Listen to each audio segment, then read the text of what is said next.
Já pararam para pensar por que é que a gente constrói catedrais e mercados de ações? Ou por que uma história nos faz chorar e uma bandeira nos faz lutar? Bem, tudo isso se resume à busca mais humana que existe, a busca por significado. Hoje, a gente vai mergulhar fundo nas histórias que contamos a nós mesmos para dar algum sentido ao mundo, desde os mitos que levantaram impérios até os rituais mais silenciosos do nosso dia a dia. E vamos diretos ao ponto. Pensem nisto. Se juntarmos 1000 chimpanzés numa praça, o que é que temos? Caos. Pandemónio absoluto. Agora, e se forem 1000 seres humanos no mesmo sítio? De repente, temos cooperação, comércio, talvez até um concerto. O que é que nos torna tão diferentes? Segundo o historiador Yuval Noah Harari, o nosso superpoder é algo bem peculiar. É a nossa capacidade de acreditar em ficções que todos partilhamos. A nossa jornada hoje vai ter 5 paragens. Primeiro, vamos ver as grandes ficções que nos deixaram construir civilizações. Depois, vamos dar um zoom e desconstruir os mitos que estão escondidos no nosso cotidiano. A partir daí, olhamos para a crise de significado que pode aparecer, exploramos uma forma de resistir a ela através da conexão e, por fim, a gente olha para dentro, para o nosso corpo, como um mapa do universo. Ok, então, para começar, vamos mergulhar nesta ideia do Harari. A ideia de que a nossa história, na verdade, é construída em cima de outras histórias. O grande momento de viragem, diz ele, foi a chamada revolução cognitiva.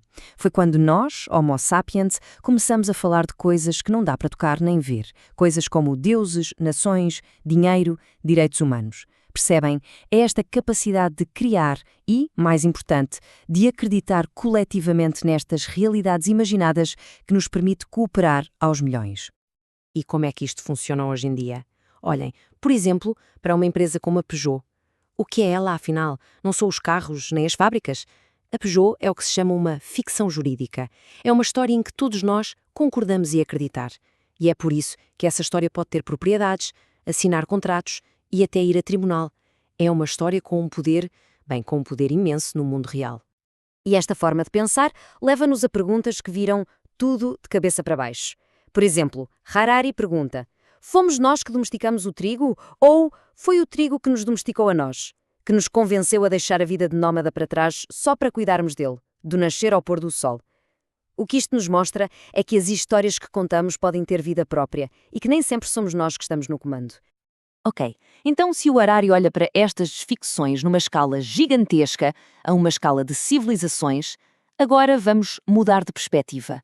O filósofo Roland Barthes encontra estas mesmas histórias, estes mitos, nos detalhes mais banais da nossa vida, e muitas vezes sem a gente sequer se dar conta. Barthes pega numa coisa tão comum como o vinho. Para a cultura francesa, por exemplo, ele explica que o vinho não é só uma bebida, de maneira nenhuma. É um símbolo de identidade nacional. É uma força que transforma o ambiente, que cria laços. É o sangue da terra, uma substância que carrega todo um peso de história e de cultura.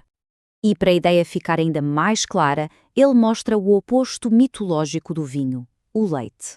Se o vinho transforma, o leite restaura. Se o vinho é fogo, o leite é a calma, a inocência. Estão a ver? Juntos, eles criam todo um sistema de significados. A paixão contra a pureza. E de repente, já não estamos a falar de líquidos, estamos a falar de ideias. E aqui está o ponto-chave para Barthes. Para ele, um mito é quando a gente pega numa coisa que é histórica, que é cultural, como a importância do vinho em França, e faz com que pareça natural, óbvio, como se sempre tivesse sido assim.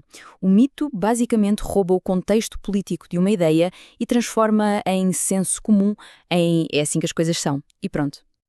Isto tudo leva-nos a uma pergunta fundamental.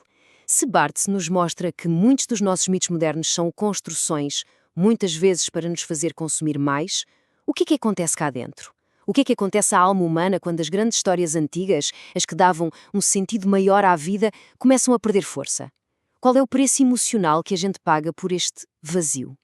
É exatamente neste vazio que entra o escritor argentino Ernesto Sábato. Ele olha para o nosso mundo moderno, um mundo que foi esvaziado das suas grandes narrativas, e o que ele vê é uma profunda crise espiritual. O argumento do Sábato é que nós não nos livramos dos altares. A gente só os trocou. O altar já não é o lugar do sacrifício por algo maior que nós. Agora é o altar do bem-estar, do culto ao eu, da veneração aos deuses do ecrã. É uma crítica bem direta ao individualismo e ao consumismo, que, segundo ele, tentam sem sucesso preencher o lugar deixado por valores mais profundos. E ele partilha uma imagem que é de uma força incrível. Ele descreve encontrar a mãe, de costas, sentada sozinha à mesa de jantar, a olhar para o nada, ou melhor, para as suas memórias, na escuridão da sala. Esta imagem torna-se um símbolo da solidão, da perda, do isolamento que Sabbath vê como centrais na vida moderna. Um mundo onde as conexões que antes nos seguravam parecem ter-se evaporado. Mas atenção, o Sabbath não nos deixa neste lugar sombrio. Ele não se fica pelo diagnóstico. Ele propõe uma forma de resistência, uma maneira de recuperar o significado num mundo que parece tê-lo perdido. E é uma resistência silenciosa e muito pessoal. A solução dele não está em grandes ideologias ou sistemas complexos. Não. Está em pequenos atos que ele considera sagrados. Partilhar uma mesa com as pessoas de quem gostamos, caminhar no meio das árvores, a gratidão de um abraço, a coragem de defender aquilo em que acreditamos. Estes gestos não são lógicos, não são eficientes, são atos de afeto. E para o sábado, é nestes momentos de pura conexão que a vida recupera o seu peso, o seu sentido. A mensagem central dele é esta, tão simples quanto profunda. Nós salvaremos por los afectos. Nós seremos salvos pelos nossos afetos. Num mundo que parece obcecado com a razão fria e com o individualismo, é a nossa capacidade de sentir, de nos conectarmos, de amar. É isso que nos pode redimir. É isso que nos pode devolver o significado que perdemos. Até agora, o sábado aponta para fora, para a conexão com os outros e com o mundo. Mas a nossa última perspectiva oferece um caminho radicalmente diferente. E se a resposta não estiver lá fora, mas sim cá dentro? A teóloga Annick de Susanel propõe que o significado pode ser redescoberto através da simbologia do nosso próprio corpo. Para a gente entender a ideia dela, temos que pensar em dois conceitos.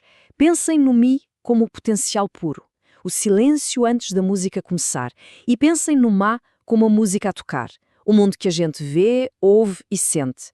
De Susanel diz que o nosso corpo é um instrumento sagrado, onde esse potencial se torna realidade, onde o Mi se transforma em Ma. Ela vê o corpo humano como um mapa do universo, um microcosmo. Os nossos pés, por exemplo, ligam-nos à Terra, à nossa realidade material. O nosso crânio é a abertura para o divino, para o transcendente. E a coluna vertebral? Essa é a grande escada interior. É o eixo que une o céu e a terra, dentro de cada um de nós. Então o que é que isto tudo quer dizer? Que para ela, o corpo não é uma simples máquina biológica, é um texto sagrado à espera de ser lido. A jornada da vida é uma subida por esta coluna interior, um processo de unificar as nossas dualidades, o divino e o material, para nos tornarmos inteiros. O significado não se encontra lá fora, encontra-se na descodificação do mapa que nós somos. E assim, chegamos ao fim da nossa viagem. Começamos com as ficções coletivas de Harari, que nos permitem construir mundos inteiros. Vimos com Barthes como esses mitos funcionam no nosso dia-a-dia. Sentimos com Sábato o vazio que eles podem deixar e a sua solução nos afetos. E por fim, contra Susanel, exploramos o caminho para dentro. A pergunta que fica no ar é esta: se as grandes histórias que nos contaram já não nos servem, será que o caminho para a frente é, na verdade, uma viagem de regresso aos símbolos que carregamos dentro de nós? A reflexão fica aberta.